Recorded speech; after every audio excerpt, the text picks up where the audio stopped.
4,000 years ago, humans were not kings of Earth. They had no cities, no machines, no advanced weapons. Only fire, stone, and the will to survive. To anyone watching from the stars, humans would look weak, easy to control, easy to erase. But what happened next proved something the galaxy would never forget. Humans were never weak. The sun rose over a vast and dangerous land. Endless plains stretched to the horizon, broken only by forests and rivers. Every sound meant danger. Every shadow could hide death. A small tribe moved through the tall grass.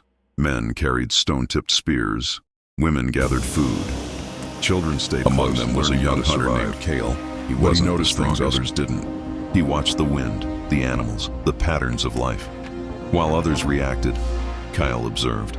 One night everything changed. A strange light appeared in the sky. It moved too fast to be a star, too controlled to be natural. The tribe stopped.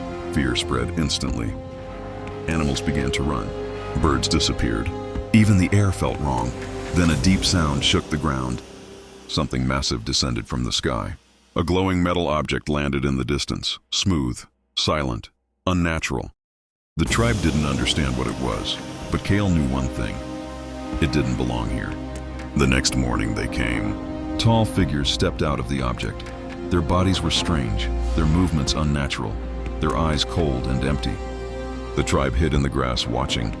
The beings didn't attack, they observed, studying humans like animals. To them, this was not a battle. It was research.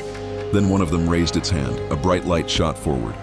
One of the tribe members lifted into the air, screaming, "Taken!" The tribe panicked. They attacked. Spears flew through the air. But they never reached the targets. An invisible force stopped them. The beings didn't react, didn't feel threatened. They were in complete control. But Kyle was watching carefully. He noticed something important.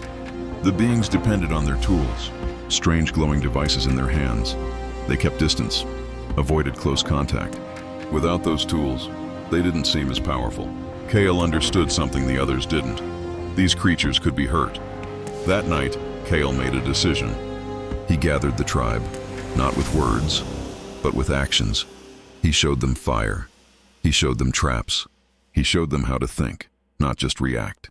The next day, they moved into the forest, dark, dense, dangerous. But it was their world. The beings followed, curious, confident. They didn't see the danger. Then it began. Fire spread through the dry leaves. Smoke filled the air. The beings paused, confused. Their vision was blocked, their movements slowed. Then sharp wooden spikes rose from a hidden pit trap. One of them was hit. For the first time, they reacted. Then the tribe attacked, from all sides, fast, unpredictable. They fought like soldiers.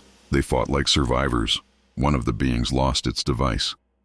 Kale saw the chance. He didn't hesitate. He ran forward and struck, again and again, until the being fell. Silence followed. The others stepped back. This was not supposed to happen. This species was adapting, learning too quickly, fighting back. For the first time, they were unsure.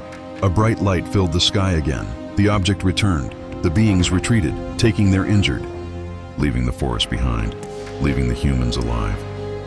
The tribe stood in silence. They had faced something beyond their world, and Kale looked up at the sky. He knew this was not the end. More would come. But next time, humans would be ready. Because even in the age of stone, with nothing but fire and instinct, humans were already dangerous.